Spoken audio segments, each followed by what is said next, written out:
이재명의 엔비디아 관련 발언에 대해 후폭풍이 매우 거셉니다. 엔비디아 같은 회사가 생기면 지분 30%를 국민에게 나누면 세금을 내지 않아도 된다는 주장인데요. 빵상 아저씨 이경영다운 논리네요.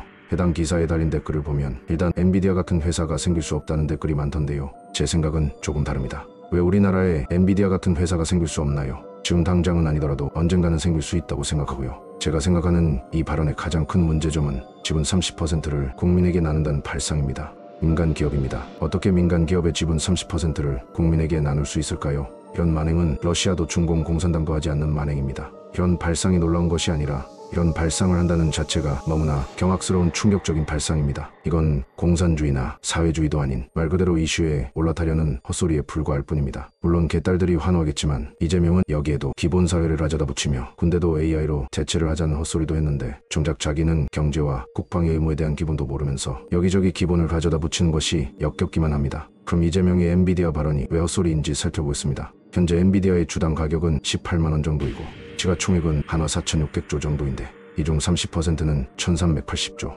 이를 현재 인구 5,200만으로 나누면 1인당 2,650만원 정도이고 주식수로 하면 1인당 142주를 가질 수 있다는 것인데 어떻게 국민들이 세금을 내지 않고 살 수 있다고 한 것인지 도대체 이해를 못하겠습니다. 저 주식을 팔아서 쓴다. 그럼 일회성인데 그 다음은 주식 배당을 받으면 된다. 지금까지 엔비디아가 지급했던 주식 배당금은 1년에 고작 3만원 수준에 그칩니다. 엔비디아 같은 회사는 마르지 않는 샘물이라 매년 30%를 나눌 수 있다는 건가요? 정말 경제 상식이라고는 1도 없는 내텅텅 이재명 발언. 정말 좋게 생각하면 외국의 사례, 미국의 알래스카 연구기금이나 노르웨이 국부펀드 같은 정책을 우연히 주워듣고는 아는 척을 하고 싶어 저런 헛소리를 했을 수도 있는데 전 펀드들은 천연 자원을 기반으로 하는 것이 가능한 것인데 그런 상황은 전혀 알아보지도 않고 무작정 배설하고 보는 이재명. 어떻게든 표를 얻으려는 수작인데 정말 국가와 국민에 끼치는 악영향이 날이 갈수록 커지고 있으니 하루빨리 이재명은 구속돼야 합니다. 이제 까는 것도 지칠 지경입니다. 외국에서 저런 내텅텅 범죄자가 대통령 후보라는 사실을 알게 된다면 이것이야말로 수치스러운 일이었습니까?